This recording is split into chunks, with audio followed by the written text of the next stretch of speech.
Okay, the first item here that we have is the Pruitt Supply Inc. request a conditional use variance for property located at 2081 South Highway 27, Lafayette, Georgia.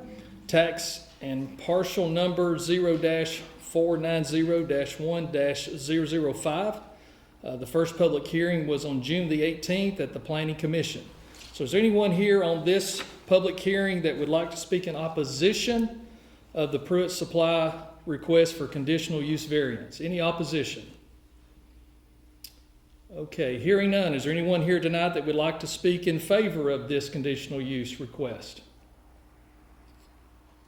Okay. Last call, for or against on this issue, anyone?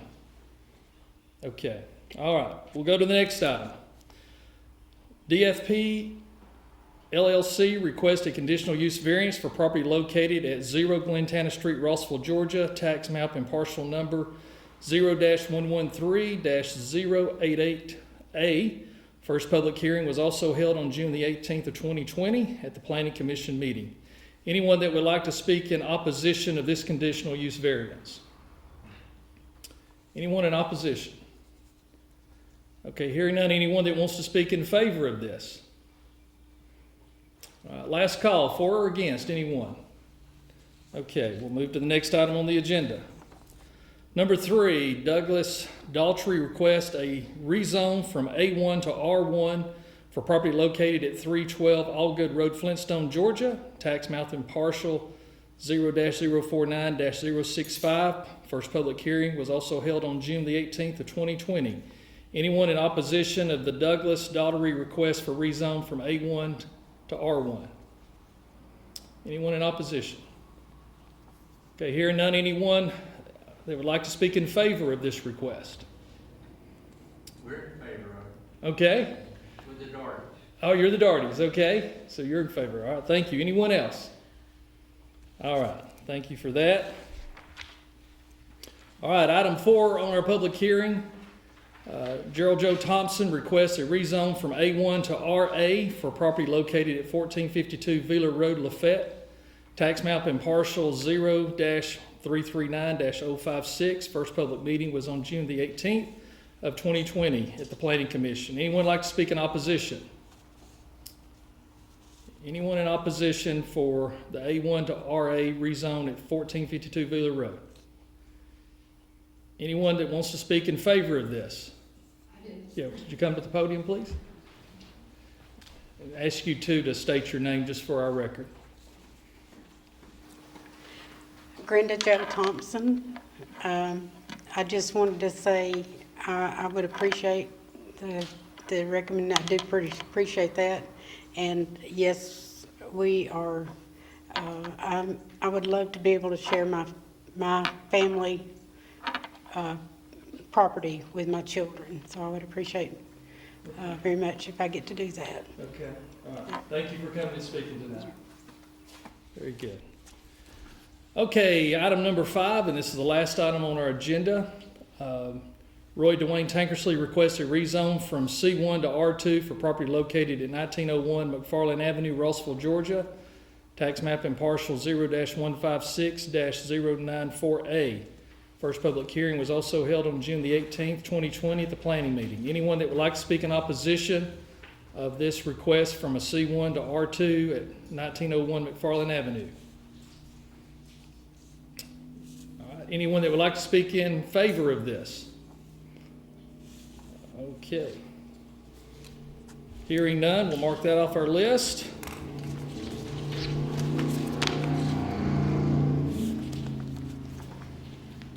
It is 6:06 p.m. We'll close out our public hearing, and we'll be going into our regular scheduled meeting. So it's 6:07 p.m. We'll go back into order. This is our first meeting that we've had through all the COVID crisis. So I know many of you have been waiting to get your planning and zoning and things moving forward, but unfortunately we're all sheltering in place and trying to stay safe. So I know we've got quite a few stacked up here on the agenda tonight. But the first item that we have on our agenda is our minutes from our last meeting, which was a an emergency held meeting that we had back on March the 26th. And all of these all these minutes are in the agenda. You can also find this information on our website. Anyone that has reviewed these, is there any questions, comments, or concerned about these minutes from our emergency meeting back on the 26th of March? All right, hearing none, we'll sign these into the record.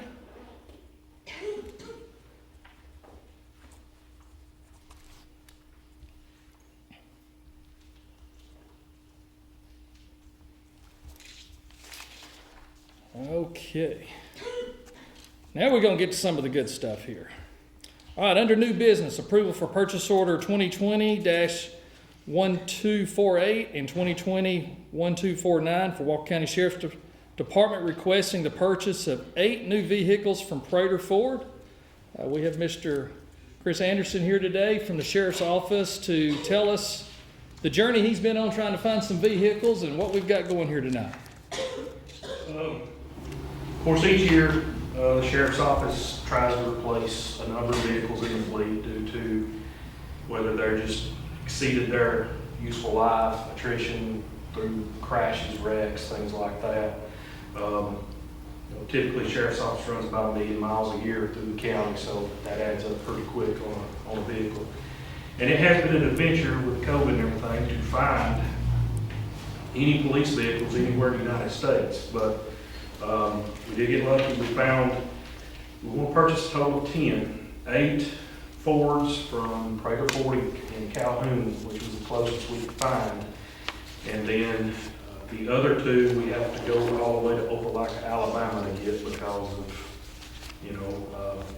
with the COVID production, of course, everything's kind of been shut down and there's just nothing to be had. So that is our intent. The money is budgeted in the fiscal year budget, so it's not like there's money that's got to come from somewhere else. So. Okay. Very good. Yes, it's been really good the last couple of years that we've been able to make these capital purchases, and that we've had them in the budget, and we've had the cash money and had the cash flow to be able to pay for them with cash. Under the prior administration, for several years, they were having to go in debt and do lease purchases on police cars and put them on 5-year leases, and sometimes they don't make it 5 years, and you end up paying for something that they can't even use anymore. So I know that the county over the years has done a lot of business with Prater Ford, and they've always come in with the best pricing. It's good to have someone that close to Walker County that we can get these government vehicles at the government price point. Is there any questions or comments from anyone in the audience about these purchases? Okay, hearing none, we're going to go ahead and move forward and sign these purchase orders. This first one here is the 1248 for the Ford. These are 2020 Ford Explorer police vehicles. They do have the police pursuit package on those. And then the second purchase order is for, also with Prater Ford, for a Ford Explorer, and this one's an all-wheel drive. Purchase order 1249.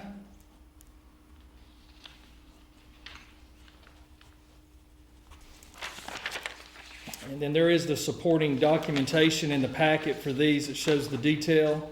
One reason that we do this too, even though these are in our budget, we do have the cash funding to pay for these. Any capital purchases over $15,000, we made the policy back in 2017 that we bring these to our public meeting so the department or the government entity within inside our county government can come and talk about how they're investing your tax dollars and the process or procedure that they've gone through, and answer any questions from the public that y'all may have in reference to these purchases. And that way we have this also on the record. So if somebody comes up one day and says, where did those new cars come from and what they pay for them, and who authorized that, and those type questions that we've heard many times in the past, we can point back to these meetings and these videos, and everything's documented and put before the public so people can have an insight of what's going on. So the next item is kind of in conjunction with this is purchase order 2020-1298 from the Walker County Sheriff's Department requesting the purchase of the 2 new vehicles, as he mentioned, from Opelika, Ford, and Dodge Jeep. And so these are for 2 more vehicles, and these are the Dodge Durango pursuit vehicles. And is this something y'all are using for which entity or which department? They'll actually be separated between court services, and our majority will go to the patrol division. I believe these vehicles will be sent to the supervisors to utilize for carrying a little bit more equipment that they have, different processing items, and just generally like a mini command post. Whereas Right. you're very limited in the cars we've been getting in the past. Okay, very good. Any other questions about these? All right, we'll move forward with this purchase order as well.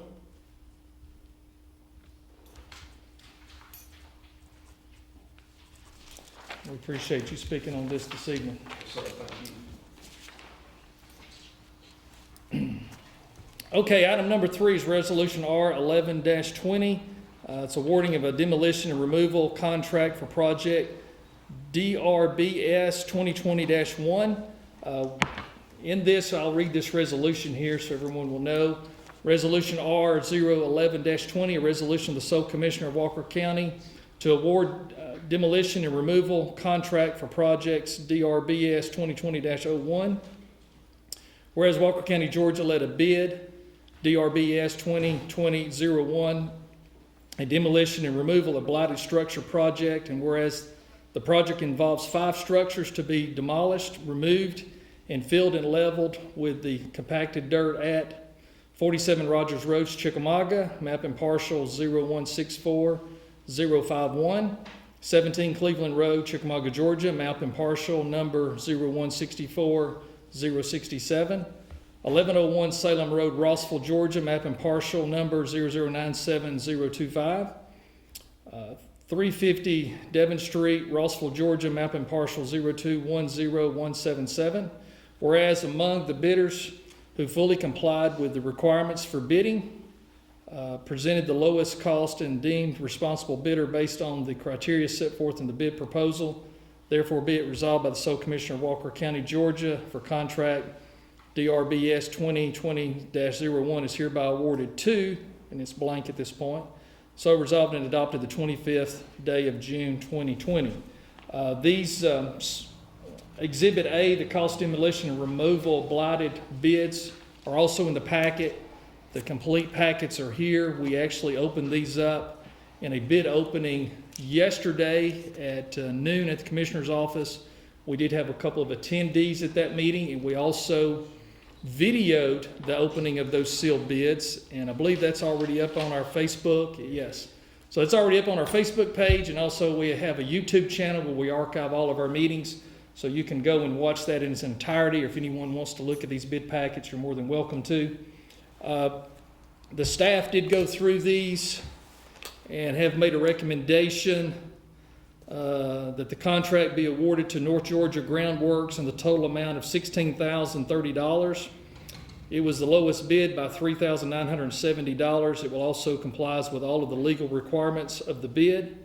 Therefore, North Georgia Groundworks is the lowest responsible bidder. We was very fortunate that we had 7 different bidders bid on this, and we had pricing anywhere from $16,030 total to $71,762 and all in between. So this is one reason why it's responsible to bid things like this out, to make sure that we're investing these dollars wisely. All of these properties listed as part of our blighted structure cleanup that we're working on, trying to get all of the blighted cleaned up in our community. We have identified over 300 blighted structures that are dilapidated, uninhabitable. Many of them have trees growing through them, falling in. I mean, these are the worst of the worst. These are not just somebody's got a gutter loose and hanging or shingle off or need to cut the grass. These are ones that people have not lived in for years, that when you go by, it just looks like you could just reach over and touch it with one finger and it'd fall over. That's the ones we're pursuing. So most of these, code enforcement has spent 2 to 3 plus years working on these, trying to work with the property owners and trying to get them motivated to take proper action. When that did not work, we did actually the first 12, we did. And 7 of the 12 took action, but 5 did not.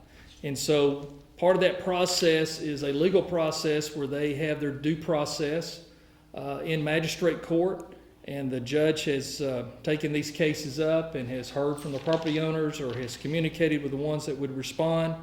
And in many of these cases has given property owners multiple opportunities to start making progress, and in some of these they've just not done anything. So what the county will do is we will, since these are bidded out, once we execute this resolution and award this bid, then they will have a timeline to get these done, and I believe that is end of July or something. These have to be done. August the 3rd. These have to be completed by August the 3rd. And then this documentation will be turned over to the tax commissioner's office. And they will actually apply liens against the actual real property that's there. And then the tax commissioner will pursue trying to get the property owners to pay this to get the liens off the property, and will manage that from there forward. So is there any questions on this? Okay. Phil? Yes, sir. What will be done with the property after it's cleaned up? Well, the property still it belongs to the property owner. We're not taking possession of the property. We will actually, the tax commissioner will put a lien against the property, and that will all be handled through the legal process. And then they have the ability to work with the tax commissioner about paying that or coming up with some sort of payment arrangements. Over a long period of time, if that fails and there's no progress, the tax commissioner then has the decision to make whether or not to pursue a tax sale on that property on the courthouse steps, which is something tax commissioners across the state do on different tax properties. So that would be outside of the commissioner's office and would be at the sole discretion of our local tax commissioner in Walker County. So I'm assuming that the lien would be for the amount of the cleanup? Yes, Okay. that's right, correct, yes. And so that's why these are all itemized out. As an example, Rogers Road, the lowest bid here for the grounds, groundworks is $1,225. The one at Rogers Road's $2,400. Salem Road, $7,250.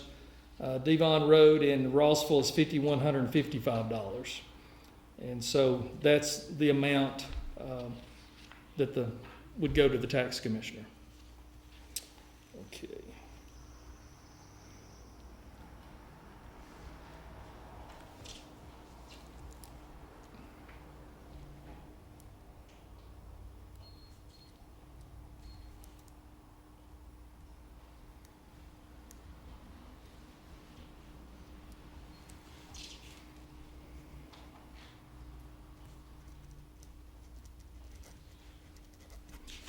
Okay, all resolutions have to be attested by our clerk.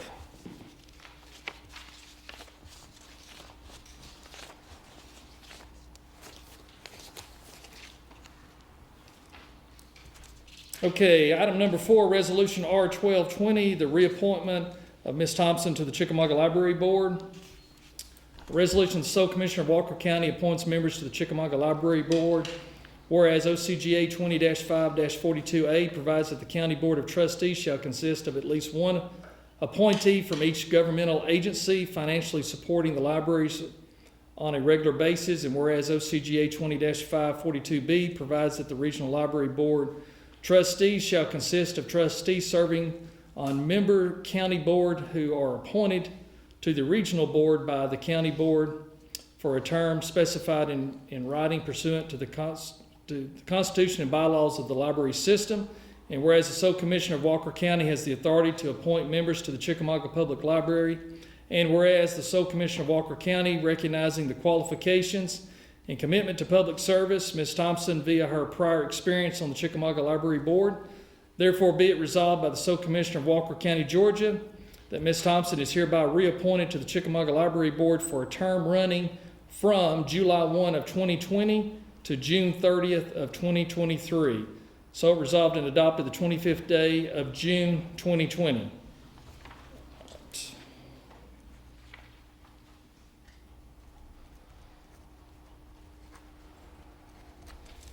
Okay, again, to attest that.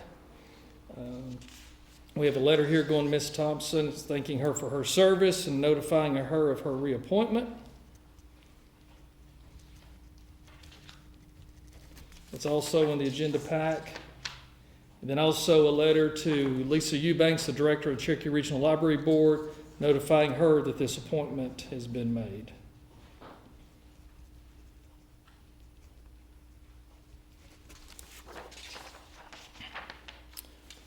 Okay.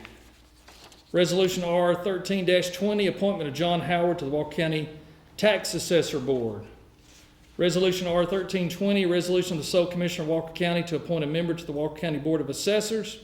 Whereas the sole commissioner of Walker County is the county governing authority of Walker County, and whereas OCGA 48.5-295 provides that the members of the County Board of Tax Assessors shall be appointed by the county governing authority, whereas the vacancy exists on the Walker County Board of Tax Assessors due to a retirement of Melba Powell on December 31st of 2019, whereas Ms. Powell's terms does not expire until December 31st of 2022, and whereas pursuant to OCGA 48-5-291, John Howard is duly qualified to serve as a member of the Walker County Board of Tax Assessors and is agreeable to continue to serve the people of Walker County in this capacity. Therefore, be it resolved, the sole commissioner of Walker County, Georgia, that John Howard is hereby approved and appointed to the Walker County Board of Tax Assessors effective immediately under such conditions are set forth by law to finish the term concludes on December 31st of 2022. So it resolved and adopted the 25th day of June of 2020. The Tax Assessor Board has 5 members that are appointed by the governing authority, which is your local commission, and they serve a 6-year term. And so this one here is a little bit unique because Ms. Powell wanted to retire early, and so John Howard had served on this board in the past. He's been through the training and knows what he's getting into, and so I've asked him to step back and bring him out of retirement, to bring him back onto this board to fill this unexpired term through December 31st of 2022. There's a lot of training to be on this board. This board is governed by the Department of Revenue at the state, and there is a certain amount of training and tests they have to pass before they can even vote on anything. They can go to meetings and participate, but until they've got their training certifications, they cannot even vote on any action items. So since this is a midterm, we've got someone that had been on the board and served in past years that's already got this training. He can step back onto this board very quickly and keep things running and keep things as smooth as possible. So it's with great honor that I have John Howard stepping back up in this capacity.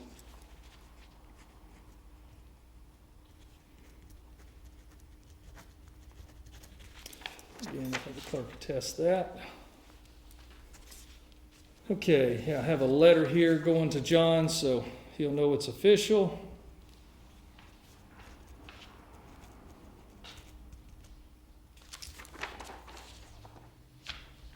Okay.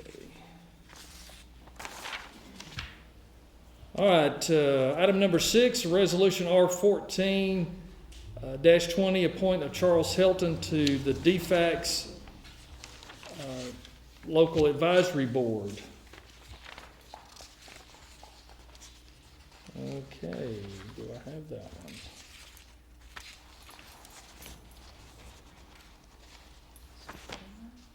Is there a resolution on that? Is it in your packet? No. Well, we've had such a busy, full agenda that I think we've got one resolution that didn't make the copier. Okay. As you can tell, most of these appointment resolutions pretty well all read the same. Mr. Charles Helton from Rossville has served on this board for 10 years. These are 5-year terms, and he's done a phenomenal job, and I've spoken to him, and he has agreed to continue to serve in this capacity. The The Department of Family Children Services Board meets once a month, and they're basically advocates and liaisons between the state, the county, the children, to make sure that things are going properly, and just kind of an oversight and a sounding board. And it's a very, very important position for the protection of our children that are going through some hard times. And so we need people on these type positions that have a lot of passion for kids. And Charles Helton has proven time and time again his desire to help people and his love for kids. And some of y'all may remember Charles Helton used to be on the school board and is a former school board chairman here in Walker County. He's been very active in the library system and all, and so he's just one of those that just keeps on giving. So we don't have the official paperwork, but we're going to go ahead and officially, for the record, reappoint Charles Helton to the DFCS board. Okay, the next item we have was a purchase order to approve purchase order number 2020-1044 from Strickland Commercial Truck Purchases for Vehicle for Ground Maintenance. This is a Chevrolet 4500 two-wheel drive, four-door crew cab vanscape vehicle that we were able to find down in McDonough, Georgia. Our last vehicle caught on fire, and we lost everything. We lost our new mowers, our weed eaters, our blowers. Everything was a total loss. And so this is a replacement of that truck, but we did go with a four-door truck this time because we have found that it's just about impossible, almost humanly impossible, for two men to keep up 47 properties, as big as some of these are. When you take a complex like the Walker County Civic Center, it takes two men 2 days to maintain that property. So this four-door truck's allowed us to add a third member to this team, and also for about $3,400 more, we were able to get a fully enclosed, what's the word I'm looking for? Fully enclosed truck in the back, so it's got a roll-up door, and it's made for landscaping. This was a custom design for the landscaping industry. We looked long and hard and found this to be the best deal. So this is a purchase order for $49,535, which this was turnkey complete, everything ready to go. I feel like we got a really good deal on this. And so, any questions on this? Okay, we're going to approve this purchase order here.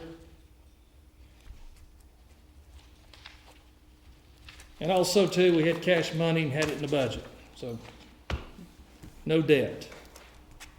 Okay, approval proposal for Chase Reline, Inc., project located at Shinbone Ridge Road, the slip lining installation. When we had the tornadoes that come through on Easter, we had a culvert that was, I think, about 8 foot in diameter, and I forget what the length was on it. But it went under the road in an old railroad bed. I think it was over 100 feet long. But the culvert failed and washed out part of the road, and it was going to be a major, major expense to actually, maybe it's in here, turn the page too quick. Excuse me, it's 120 feet long and 84 inches in diameter. And so it was going to cost us over $100,000. It was estimated to dig it up and replace it in probably about 2 weeks worth of work. So we were referred to this Chase Reline, Inc., and they happened to be located in Chattanooga. We had a company in Atlanta tell us about a company in Chattanooga. And so we reached out to them, and they actually come out and re-slip lined this culvert tile for $53,950, which was almost half of what it was going to cost to replace it. Plus, there's some residents that live on Shinbone Road that was probably going to have to be walking to their house or driving through the woods or getting that through there. So we've been very happy with this. This being emergency repair, this work has been completed. But again, since it was a capital improvement of over $15,000, we wanted to bring this forward to let people know and have a copy of this. and be aware of how we've invested $53,950 of your tax dollars to put a road back in service. Any questions on that?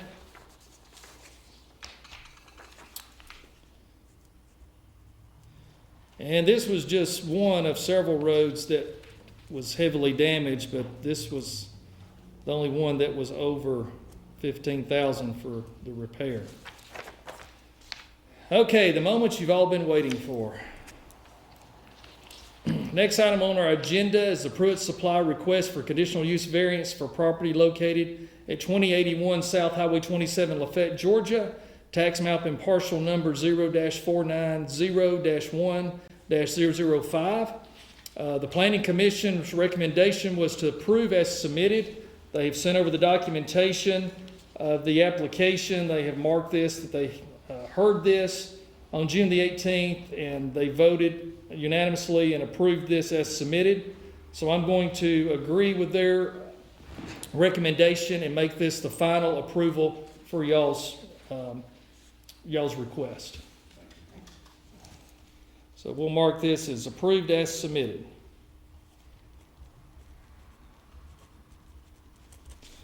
Okay.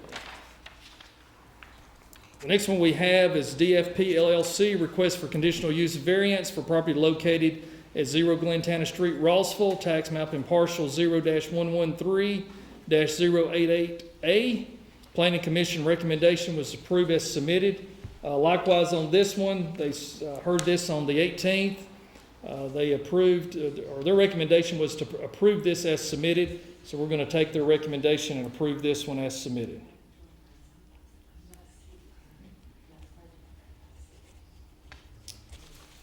Okay. Next one is Douglas Daugherty requests a zoning from A1 to R1 for property located at 312 Allgood Road in Flintstone. Tax map and parcel 0-049-65. Planning Commission's recommendation was to approve with conditions. They submitted an approval with conditions with a new drive to be put in for the house in the back. That was y'all's. Yeah. Good with that? Yes, ma'am. Okay. Yes, sir. Okay. We'll approve this with the conditions that has been recommended by the Planning Commission. So as long as y'all add that driveway, you're good to go. Thank you. Okay, Glenda Jo Thompson requests a rezone from A1 to RA for property located at 1452 Wheeler Road, Lafayette, Georgia. Tax map and parcel 0-339056. Planning Commission recommendation approved as submitted. This one again was held on the 18th, and we will approve this one as submitted as well. All right, thank you.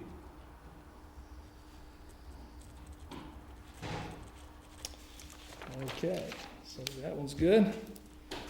Okay, the last one, Roy Dwayne Tankersley requests a rezone from C1 to R2 for property located at 1901 McFarland Avenue, Rossville, Georgia. Tax map and parcel 0-156-094A. Planning Commission recommended with approved as submitted. We will also approve this one as submitted.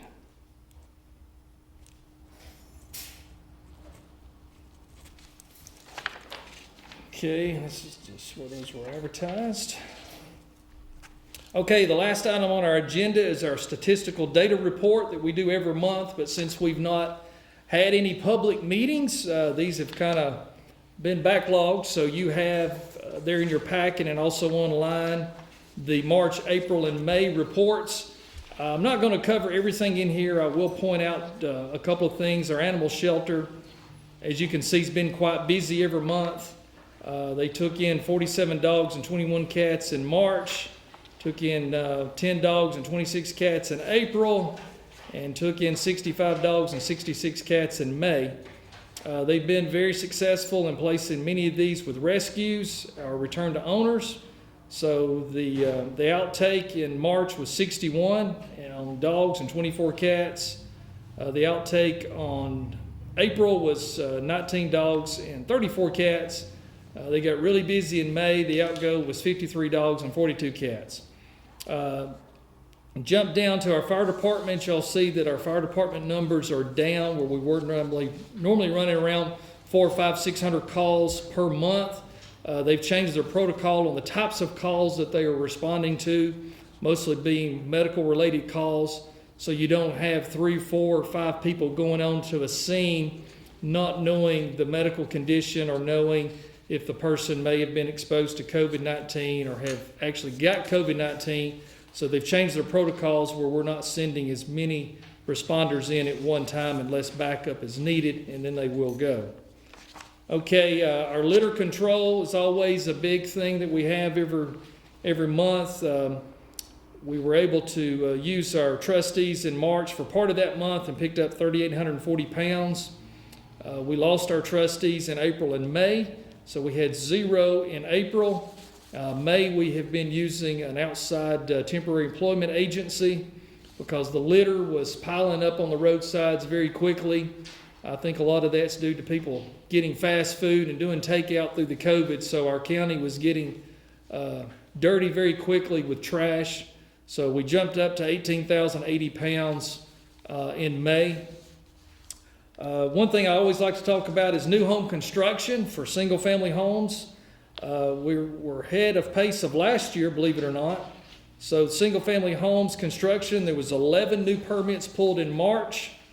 There was 13 permits pulled in April and 17 permits pulled in May. So if anyone ever tells you Walker County's not growing, that's just not the case. We've consistently been averaging about 125 new single-family home permits every year, and I think we will surpass that this year as well. So y'all can read the rest of that, but I just wanted to hit those high points. Okay, that officially ends our meeting, but we do allow anyone that would like to come before the commission and take the floor to have any open discussion or speak anything about county government. We would ask you to come up to the podium and limit your comments to 5 minutes, but you would be allowed to come up and address this meeting about anything that you have, or concerns or issues or topics about Walker County government. We're not able to solve or fix the state or national problems, but we'd love to have a conversation about how we make Walker County better or any issues or problems that you may have. So is anyone that would like to come forward and speak tonight? I'd like to make a comment. I really don't want to make a podium, but I think y'all are doing like an amazing job. I mean, just how quick y'all are able to get stuff done, and I would like to see more promotion on the Walker Rocks, because like going back into this COVID-19 situation, I just feel like it'd help, if it would get off Facebook and stuff.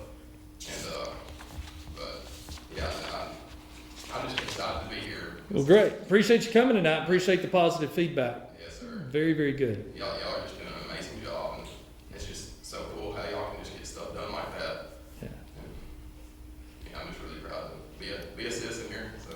Great to hear. Fantastic. Anyone else? All right. Well, we appreciate everyone's participation. We actually finished that at 6:40. That's 5 minutes faster than I had predicted. So we thank everyone for watching on Facebook or on our YouTube channel. And we'll be back here in a couple of weeks. And we hope everyone stays safe. And thank you for allowing us to serve. Y'all have a good evening.